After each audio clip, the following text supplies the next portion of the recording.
Hi, this is Steph Gaudreau from stupideasypaleo.com, and today we're making homemade coconut milk.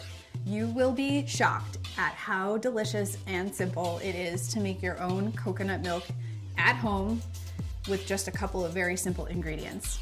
First, I start with 4 cups of water. You want to heat the water so it's easier to extract the fats from the coconut itself, and you'll end up with a better, more creamy end result.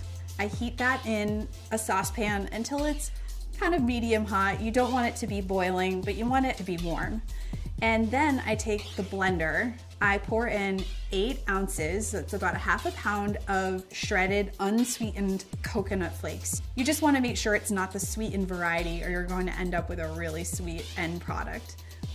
And then I pour that warm water into the blender and I just let it rip on high for about a minute. And then from there, I just let it sit for about half an hour. Once the coconut has sat for about 30 minutes in the water, you're going to need to strain it out. Now you can get kind of creative here. If you don't have any special equipment, you can just drain this through several layers of cheesecloth. But I have what's called a nut milk bag. I can never say that with a straight face. The nut milk bag is a very thick material, but it allows the liquid to seep through and to keep the coconut inside. So all I do is I pour that mixture into the nut milk bag over a strainer, which is sort of sitting over a bowl, and that's where I'm going to collect all the coconut milk, and then I just start squeezing it. From there, I just take the coconut milk and pour it into a storage jar. It lasts me about a week in the refrigerator, and then I discard the pulp.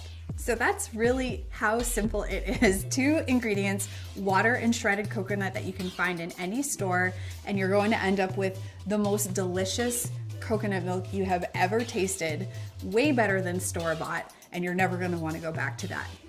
For my homemade coconut milk, as well as other awesome nut milk recipes, make sure you visit my website, stupideasypaleo.com.